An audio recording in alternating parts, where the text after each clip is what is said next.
Hi, I'm Nick, and I like comics. And I'm Adam, and I know comics. Welcome to another Unscripted episode, where today we are talking all about DC's Rebirth. So, you guys have probably already seen DC Comics Rebirth video where Geoff Johns gives a little 2-minute spiel about what it is.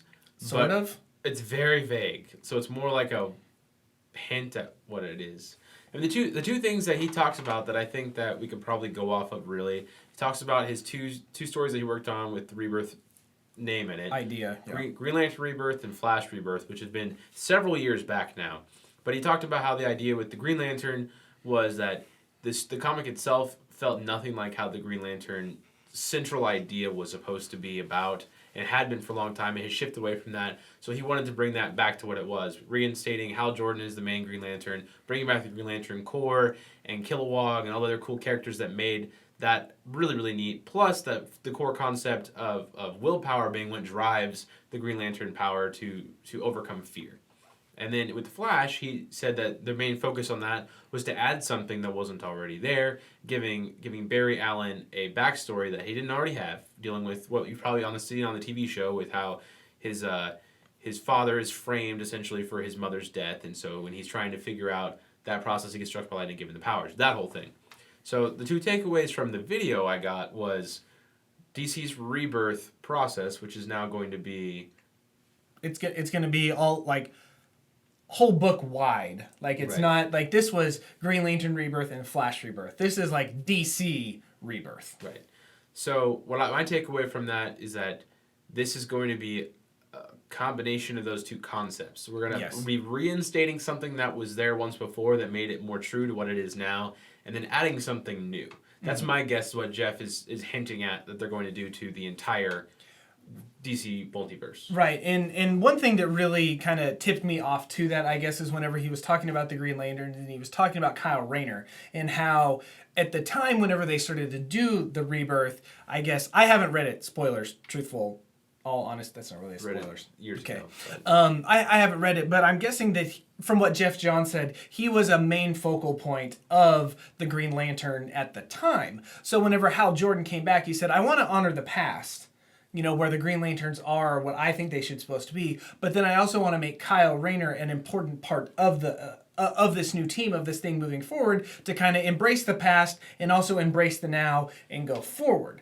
So there's tons of speculation, and I think what people have come to, the conclusion that they have come to, and I'm guessing that this is basically whenever they launch the new comic, they're starting a whole bunch of stuff over at number 1, but one thing they are doing is they're doing the old numbering system for Detective Comics and Action Comics.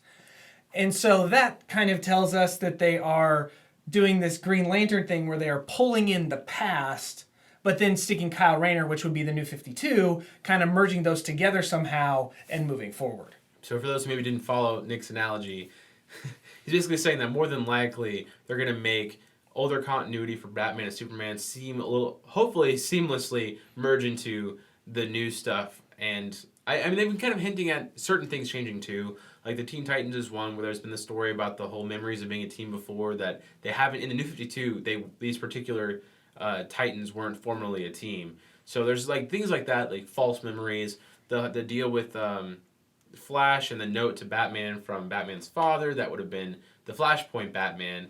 Like there's all these little elements that say we are aware that this universe that we're in right now, the New 52 universe, was created and something is not quite right and settled. So that's probably going to be reverting it back to the old. But the new thing, this is what I don't know what to think, because the concept where he talks about the Flash Rebirth is in adding something new, and then his little statement that he gives, which is what the narrator says in the first issue of Rebirth, whenever that comes out, he says something along the lines of, I love this world, but it's missing something, or something like that. And so I'm thinking that means they're going to add something to this to make it feel better to them as editors and writers, but I don't know what that is. My hint is that at the end of their video, they have this curtain that has silhouettes of characters, but nobody looks who you'd expect. Like the silhouettes for some characters look more feminine than what they should be. Well, one like the one whenever they launched the New 52, you know how you had that lineup of the Justice League with Superman right there in the middle. Right. And now, in actually this video, I thought it was funny, they put Batman, like they flipped Superman they and Batman. And as you look at this picture, it's really interesting because there is a Flash character right in the middle, and I'm going to go ahead and say that that's Kid Flash, Bart Allen. To the side, you have someone that maybe looks like Green Arrow, and next to him with his helmet on, I'm going to guess it's Jay Garrick, kind of a throwback to the old Flash with the metal helmet, and then to the side of him it looks like Superboy. And on the other side we have two women, Supergirl and a woman Green Lantern, and my guess is that that woman Green Lantern is who is currently Power Ring. But what's really interesting about this picture is it's not any characters that you would necessarily think would be in this lineup. There's no Superman, there's no Batman, there's no Flash, there's no Green Lantern, Hal Jordan, there's no Wonder Woman. And I really like that because it's not who you would think that it necessarily would be. So to kind of, you know, that's what Rebirth is, you know, a little bit, but how do you feel about it? Like, is this something that you're excited about, that you're happy about? I mean, I know you don't read a ton of DC Comics, but I mean, are you on board with this, or are you like, I don't really care? I think I'm a little bit excited, but I was also excited with the New 52 concept when it's like, oh, all the renumbering and everything was really, really enticing to me at the time. But now I like the fact that we might be able to add back in the old stuff because there was so much history that was essentially vanquished. Like, it was just completely erased and not in it anymore. And I'd like to see that added back in. But we don't know if that's going to happen. Right. That's what I want to see, and that makes me excited to think about that, particularly with the renumbering, or the renumbering, I guess, of Batman or Action Comics and Detective Comics, going back into the old numbering, hints at the fact that maybe we'll get some of that old continuity back. So I'm excited about that. But at the same time, like always, whenever they do something like these big things, the reason they do it is because they either lost readership or they're trying to gain new readership, or a little bit of both. And I think this one is because of their lost readership over the past couple of years, like with the DCU and... I think one theme that I kind of saw with Geoff Johns in his talking was kind of how they seem to have... These characters, is kind of how he put it, have kind of seemed to lost, you know, their way. You know, it kind of seemed that he was kind of pointing at that. And I'm wondering if he's kind of talking really about DC. Whenever they tried Convergence, what ended up being a mess with this DCU that just really hasn't caught on. How... the DC line has kind of turned into Batman and Friends. I mean, there were... Whenever the New 52 launched, I think of the 52 titles, there were like 12 comics where Batman was or the Bat family was a major player. And so I think that what I'm seeing with the Rebirth is them as creatives also saying, okay, let's kind of start fresh again and say, this is what DC Comics is, and let's move forward from here. Me personally, I'm pretty excited about it. I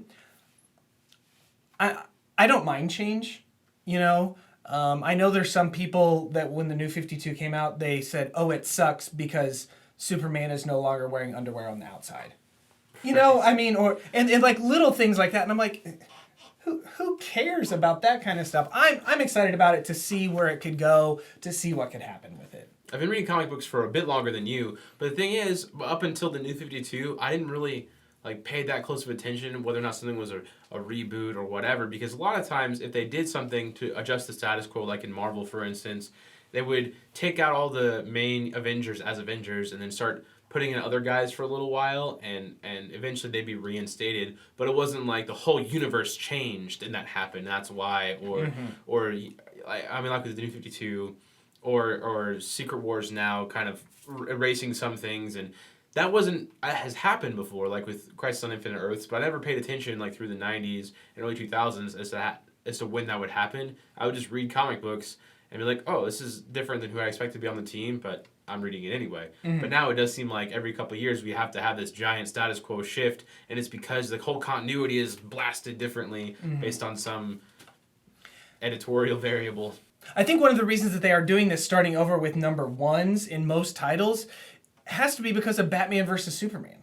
I mean, the movie comes out at the end of March, and it's going to get some buzz. It's already selling... Their advanced tickets are already selling faster than Age of Ultron did and Jurassic World did.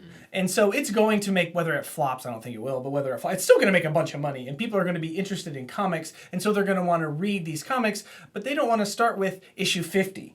They want to Right. start with number one. And so, from that standpoint, when you're having a massive movie like this come out, that makes sense too. It does, but then that leads into the whole cross branding unification thing. Like, how necessary is it really?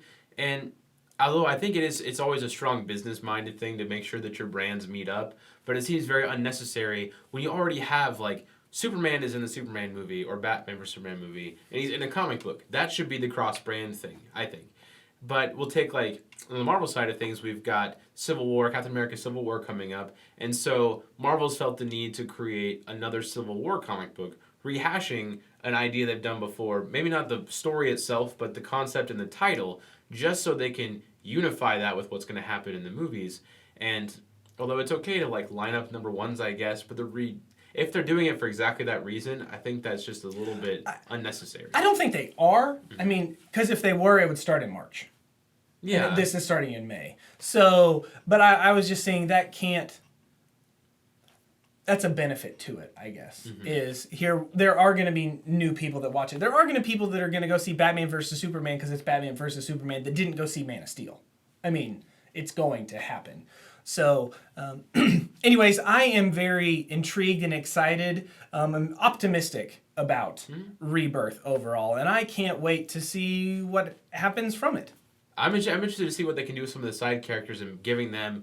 I mean, they feel like side characters now, and they shouldn't be. I mean, Wonder Woman and Green Lantern and Green Arrow and The Flash and all these guys that have been there for such a long time that have become side characters to Batman mostly and Superman a little bit. They need to have their own stories that are very strong and can carry their own, and I think that's hopefully something they can fix with this too. Not that the stories have been terrible, it's just that, like you said, the DC Universe is really Batman and a bunch of people who hang out with Batman. Batman and Friends. So what do you think about the DC Rebirth? Are you excited about it? Are you nervous about it? Do you think it's stupid? Or are you super pumped because you hated the New 52 because it changed the pre-52 and you're excited that they're going to reincorporate that somehow? Hopefully. Hopefully. We'll see. Let us know in the comments below. Please talk to us about this. Let us know your opinions. Don't forget you can find us on Facebook, Instagram, and Twitter. Talk to us there. And Read more comics. do it.